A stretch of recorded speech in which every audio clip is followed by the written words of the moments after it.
2 রাত যাওয়ার পরে ৩ নম্বর দিন। তাই এখান থেকে ব্লগ শেষ করছিলাম, এখান থেকে ব্লগ আরম্ভ করলাম। এখন সকাল বাজে ৬টা ২৫। তাই যাইতাছি। আর অল্প টাইম পরেই মানে আমরা ১০০ বা ১৫০ কিলোমিটার চলানোর পরে সকালের যেটা ব্রেকফাস্ট তাই যেটা ভালো হোটেল পামু ওইটার মধ্যে ব্রেকফাস্ট করে নিমু। আর যারা ইউটিউবে দেখতেছেন MD Rafi YouTube channel subscribe করে নেবেন। আর যারা ফেসবুক রফি ব্লগে দেখতেছেন তারা রফি ব্লগ ফলো করে নেবেন। আর পারলে শেয়ার করে ব্লেককে দেখাই দিবেন কীভাবে মধ্যপ্রদেশ জব্বলপুর যায় আমি আপনাদেরকে দেখামু। এটা কিন্তু সিঙ্গেল রুট, আর এই সিঙ্গেল রুট দিয়ে আমরা মধ্যপ্রদেশ জব্বলপুর গেতাছি।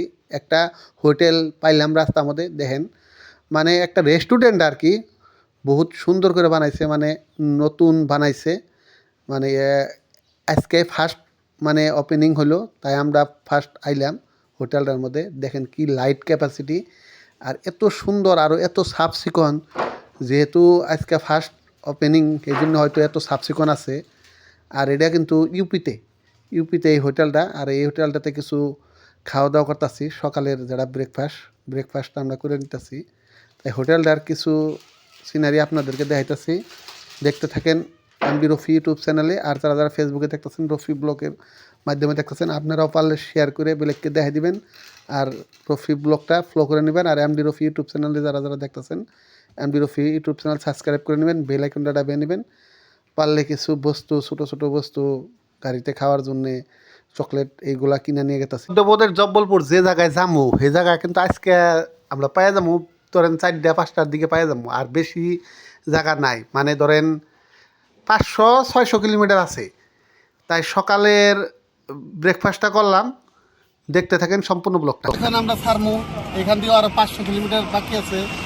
তো অনেক রাস্তা, আরো অনেক আছে। বরপাটার থেকে মধ্যপ্রদেশ জব্বলপুর প্রায় 1700 কিলোমিটারের উপরে লং ড্রাইভ একলাই চলে গেতাছি। দেখতে থাকেন সম্পূর্ণ ব্লগ। আসামের থেকে আইতাছি, তো আসামের থেকে ফার্স্ট আসাম পার হওয়ার পরে বেঙ্গলে ধরেন আপনার 300-400 কিলোমিটার জায়গা পার হওয়ার পরে আপনার আইসা পরে বিহার রাজ্যটা ফুল পারি হওয়ার লাগে, এক মুড়া সাইডে থেকে আর এক মুড়া সাইডে যাওয়ার লাগে।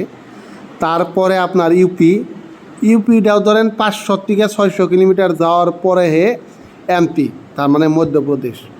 টোটাল আমি 5টা রাজ্য মানে আসাম, বেঙ্গল, বিহার, ইউপি, মধ্যপ্রদেশ 5টা রাজ্যতে মানে 4টা রাজ্য পাড়ি দিয়ে 5 নম্বর রাজ্যই মানে আয়া পামুই। আর অল্প টাইমের ভিতরে পামু।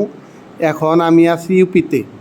তো যাই হোক, আপনারা যদি যারা ম্যাপ দেখছেন হয়তো ম্যাপের মধ্যে স্পষ্ট দিয়ে আছে, আপনারা ম্যাপটা দেখে নেবেন যে মধ্যপ্রদেশ ভারতবর্ষের একবারে মাঝখানে। তাই আজকে আমি অলরেডি 3টা রাজ্য পার হয়ে আইছি, এখন ইউপিতে আছি 4 নম্বর রাজ্য। তো ইউপির 600-700 কিলোমিটার যাওয়ার পরেই আমি এমপি মধ্যপ্রদেশ পাই যাবো। তো যে কোনো হালাতেই আইতাছি, অলরেডি 2টা রাত চলে গেল, সামনে আর বেশি দূরও নাই, 300-350 কিলোমিটার। একদিনে 700 কিলোমিটার করে গাড়ি চলাইছি। তো হয়তো কেউ বিশ্বাস করবো না, যদি যারা লং ড্রাইভে আইছেন তারাই হয়তো বিশ্বাস করবেন, আর যারা আসেন নাই তারা হয়তো বিশ্বাস কোনো দিন মাইনে নিব না। কারণ তারা চলাইছে আসামের রাস্তায়। আসামের রাস্তা বহুত ট্রাফিক থাকে, বহুত জাম, বহুত খারাপ রাস্তা। হয়তো 200 কিলোমিটার যাওয়ার পরে তার অবস্থা বহুত খারাপ হয়ে যায়। আর এনে ন্যাশনাল হাই, তো আমি 700 কিলোমিটার করে চলে আইতাছি। যদি লং ড্রাইভে আইবার চান কমসে কম 2 জন আইবেন, আর 10 জনই জানি কার চলাবার পারেন। হাই খালি আমরা টিভিতে দেখি বা সিনেমাতে, সিরিয়ালে, সোশ্যাল মিডিয়ায়, আজকে বাস্তব তার মজাটা নিতেছে আর কি। রাত্রে যেহেতু ট্রাফিক জ্যামে আসছিলাম, আমরা আরো 3-4 ঘন্টা আগেই যেয়ে পাইতাম। যারা সম্পূর্ণ ব্লগ দেখছেন তারাই হয়তো জানেন যে আমরা ট্রাফিক জ্যামে 4-5 ঘন্টা আঙ্গ লস হয়েছে, তার জন্য আঙ্গ 3-4 ঘন্টা পাইছি এলাহাবাদ। এখন যে ব্রিজটা আমি আপনাদেরকে দেখামো রফি ব্লকে, এই ব্রিজটা হয়তো কলকাতা যেগুলো মুভি হয় বা ইন্ডিয়ায় মুম্বাইতে যেগুলো মুভি হয়, এই মুভিতে দেখছেন আপনারা। এটাই হলো এলাহাবাদ ব্রিজ। আর এই ব্রিজটা হয়তো যারা সোশ্যাল মিডিয়ায় অ্যাক্টিভ থাকেন হয়তো অনেকে দেখছেন। আর এই ব্রিজটার উপর দিয়ে আমি পার হইতাছি। আপনারা যদি বাই রোড কোন দিন মধ্যপ্রদেশ, দিল্লি মানে মুম্বাই আসেন, তো এই ব্রিজটার উপর দিয়ে যা লাগবো। মানে এটাই রাস্তা। তাই আমি আগে পরে সাইডে যারা ট্রেন লাইন আমি সেই ট্রেন লাইনে দিয়ে গেছি, ট্রেনের যারা ব্রিজ হেনতে গেছি, কিন্তু ট্রেনের থেকে আমি এই ব্রিজটা দেখছি। তো আজকে আমার ভাগ্য হইলো যে এই ব্রিজের উপর দিয়ে আমি নিজেও কার ড্রাইভ করে গেতাছি। তো তাই আমি আপনাদেরকে দেখাইলাম, দেখতে থাকেন রফি ব্লগ। এলাহাবাদ ব্রিজটা প্রায় 1 কিলোমিটার লম্বা হবো, আর এই ব্রিজটা কিন্তু দুই সাইডে রশির টানা।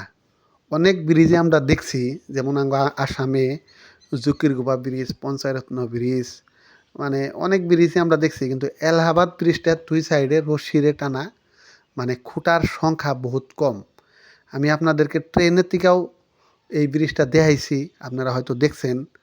আর আমি আপনার আজকে নিজে ড্রাইভ করে এলাহাবাদ ব্রিজের উপর দিয়ে কান্নে যাইতাছি, এটাও আমি আপনাদেরকে দেখাইতাছি ব্লকে। আপনারা দেখলেন, এখন আমি কিন্তু মধ্যপ্রদেশ রাজ্য অলরেডি আইয়া পাইলাম। এইখান থেকে কিন্তু বেশি টাইম লাগবো না, আমি যে জায়গায় যাম মুজফ্ফরপুর।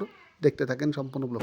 গুগল ম্যাপের সহায়, গুগল ম্যাপ দেখে দেখে দেখে দেখে আমরা যেহেতু আইয়া পাইলামই, তো সামনে একটা পাহাড় আছে, তো এখানে কিছু সিনারিও আছে, আপনারা দেখতে পারবেন। যারা যারা হয়তো রফি ব্লগ দেখতেছেন, সম্পূর্ণ ব্লগটাই দেখতেছেন, তারা তারা হয়তো দেখতে পারবেন। আশা করছি সম্পূর্ণ ব্লগই দেখবে। যে আমরা যে বরপাটার থেকে আজকে মধ্যপ্রদেশ আসছি 2 দিনের ভিতরে, 2 রাত পাক্কা 2 দিনের মধ্যে আইছি। আর যখন 2 দিন না 2.5 দিন, আর যেদিন ছাড়ছিলাম 3টা বাজায়, তো 2 রাত 2 দিন 3-4 ঘন্টা আর কি। আর এটা যে পারবো না, কারণ এই এক্সপিরিয়েন্সটা সাহসী পাবো না। যে হয়তো বরপাটা গুয়াহাটি সোয়াহাটিতে গাড়ি চালায়, আসামতে গাড়ি চালায়, এ হয়তো মধ্যপ্রদেশ ভারতবর্ষের মাঝখানে, অত সহজ কথা না। হয়তো আমাকে দেখলে ভাববো যে আমরা মানে কিছুই জানি না, আমাকে এক্সপিরিয়েন্স আছে। এর পরে আরেকটা ব্লক হবো, আর সেই ব্লকে দেখতে পারবেন যে আমি কিভাবে জব্বলপুর যায় পাইলাম, কোন জায়গায় পাইলাম, কোন জায়গায় থাকমু, কবে রিটার্ন নিমু, কি কামে গেলাম, সম্পূর্ণ দেখামু। 3 নম্বর ব্লক। এর পরে আর একটা ব্লক হবো, এই ব্লকটাও সম্পূর্ণ দেখবেন। টোটাল 4টা ব্লক হবো। তাই আজকের ব্লকে পর্যন্ত শেষ করছি। ভালো থাকবেন, সুস্থ থাকবেন।